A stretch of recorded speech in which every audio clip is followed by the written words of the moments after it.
Welcome into OutKick the show. I'm your fearless leader, Clay Travis. You may have just seen me on Fox News talking about the major blockbuster news of the day, which is RFK Jr. has suspended his campaign in all of the battleground states. He has encouraged his supporters to vote for Donald Trump. He said in his address that the reason he was leaving the Democrat Party was because the Democrats had become the party of censorship, big pharma, corruption, and anti-democracy, among other issues, and that he believed Trump would be a better choice than Kamala Harris. He also called out the media, which I think is very fair, for being incredibly biased in favor of Kamala Harris. Remember, it was not long ago that the media was telling everyone that Kamala Harris was such a bad vice president that Joe Biden should consider dropping her to increase the chances that he could end up as president of the United States. Of course, this was the same media that told you that Kamala Harris was the worst vice president ever and that Joe Biden was sharp as a tack behind closed doors. So I think this is a seismic impact. The odds markets agree with me.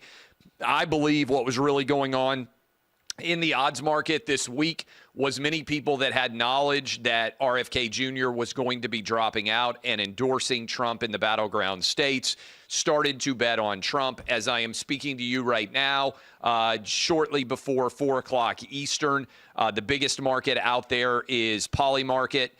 There has been some $700 million bet on the presidency right now.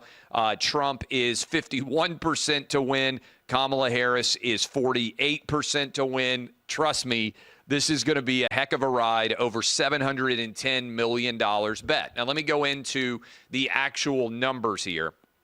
RFK Jr. specifically said his name will remain on the ballot in the red states and the blue states. He said if you live in a red state or a blue state, he would encourage you to still vote for him because there's not going to be a particularly close election in those states. But he said he was pulling his name from the ballot in all 10 battleground states, and that if you were in one of those states, he would encourage you to vote for Donald Trump. He also said in his polling right now that his team had the race at 269 to 269, which is pretty crazy. And in the event of a dead tie, you have to win 270 votes to win the Electoral College. In the event of a dead tie, it would be tossed to the House of Representatives. State delegations would then make choices. Trump would win, by the way, in the event of a dead tie, because right now Republicans control more state delegations than Democrats do. But you want to talk about a chaotic situation, that would truly be wild. But if you look at the numbers, RFK's support has declined since Joe Biden dropped out of the race and Kamala Harris replaced him. That is, most Democrats have come back to support Kamala Harris, and the people who support RFK Jr., as we've told you on Clay and Buck for some time, are more likely to be voting otherwise for Trump. That is, RFK Jr. was pulling more from Trump than he was pulling from Kamala.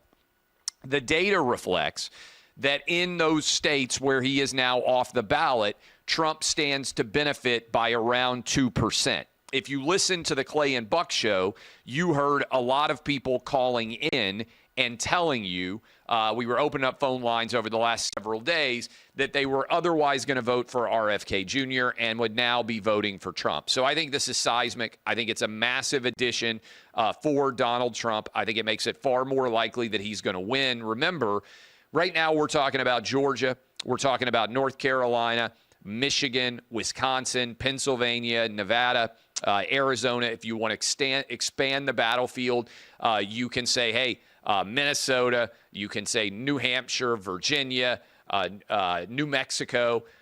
Roughly, those are the 10 states that might be in play, right? And 9 of those states significantly were won by Joe Biden in 2020. So the battleground states overwhelmingly are on the side of the Democrat Party trying to defend. Now, I have said for some time that to me, the easiest pathway to Trump winning is hold on to North Carolina, flip Georgia back, which I'm going to get to in a moment, and then win Pennsylvania.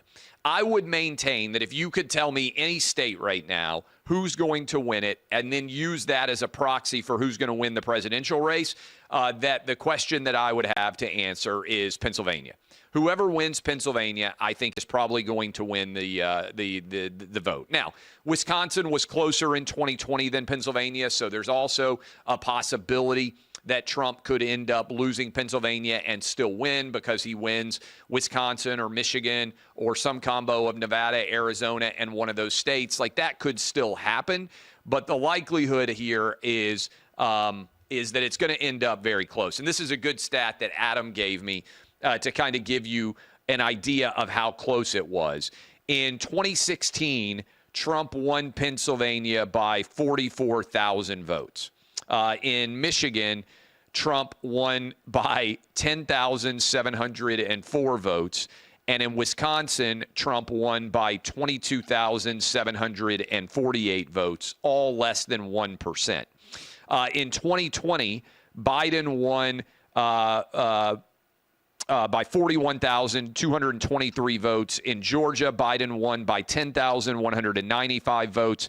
In Arizona, by 18,713 votes. Again, RFK Jr. polling at 4 to 5% in these battleground states, with the overall math right now suggesting that Trump would end up with a net +2. Some RFK voters will find their way back to Kamala Harris. Some might vote Green Party. Some might vote for Cornel West or the Libertarian or whatever else.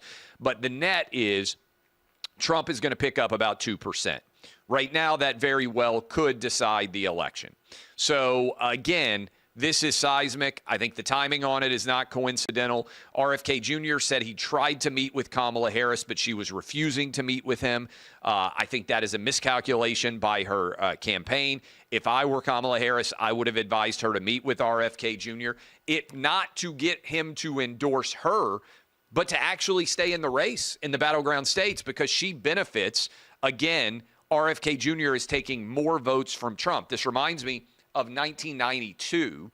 For those of you out there who remember when Ross Perot was in the race, Bill Clinton wanted Ross Perot to stay in the race because Ross Perot pulled more votes from George Bush Sr. than he did from Bill Clinton.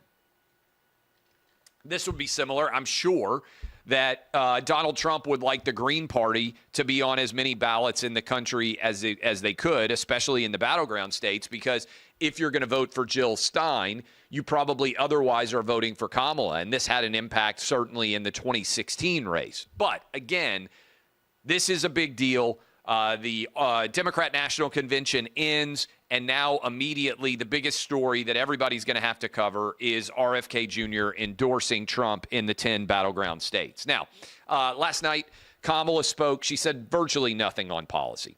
And I think it's quite clear what the Democrats are going to try to do. They're going to try to rerun Donald Trump and Joe Biden 2020. When they put Joe Biden in the basement, they hit him due to COVID, and they tried to make the election a referendum on Donald Trump. Typically, the referendum of an election is based on who the incumbent is. The challenge here, Trump's not the incumbent. Kamala Harris is the incumbent. She's wrong on the economy. She's wrong on the border. She's wrong on crime, among other issues, which is why there was almost no policy whatsoever discussed in that race. In fact, last night in her speech, they're not even calling Tim Walz right now governor. They're calling him coach. He coached back in the 90s. They had the 1999 state championship team in their Letterman jackets on the stage last night.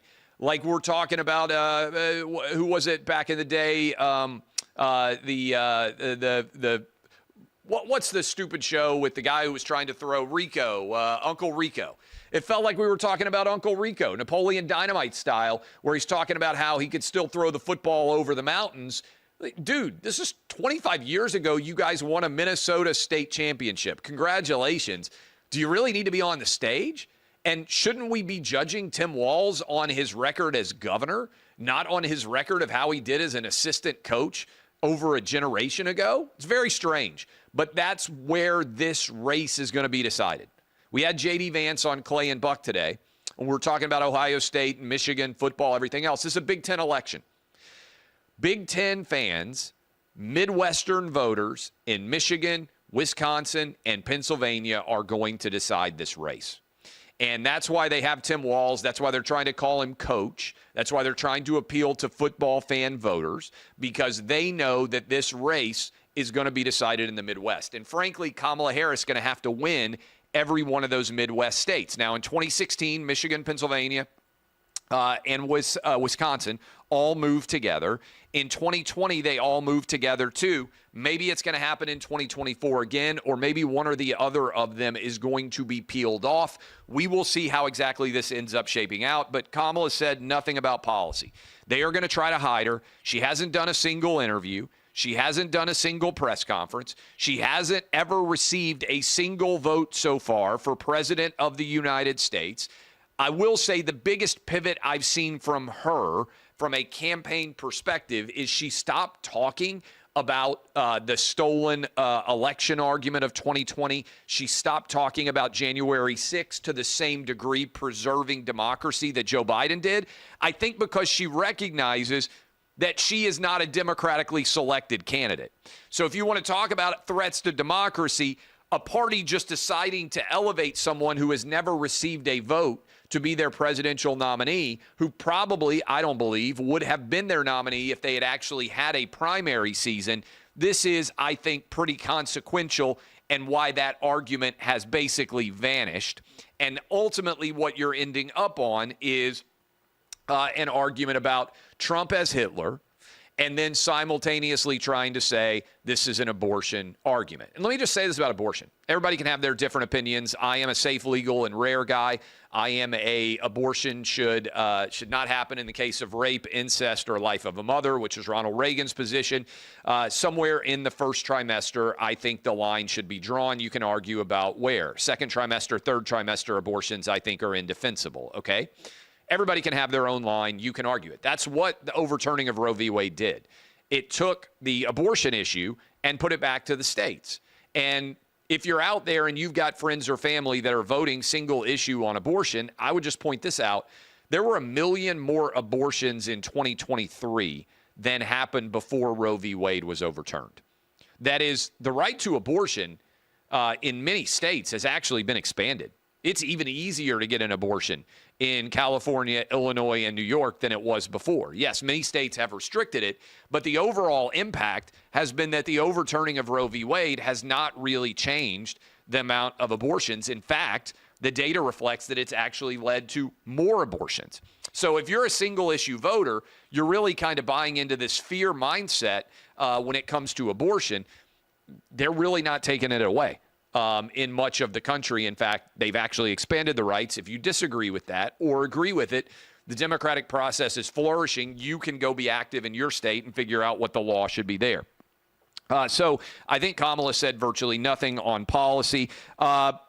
This is a big story, and I know the guys are going to be on right after me. 5 Secret Service agents have been placed on leave in Butler, Pennsylvania.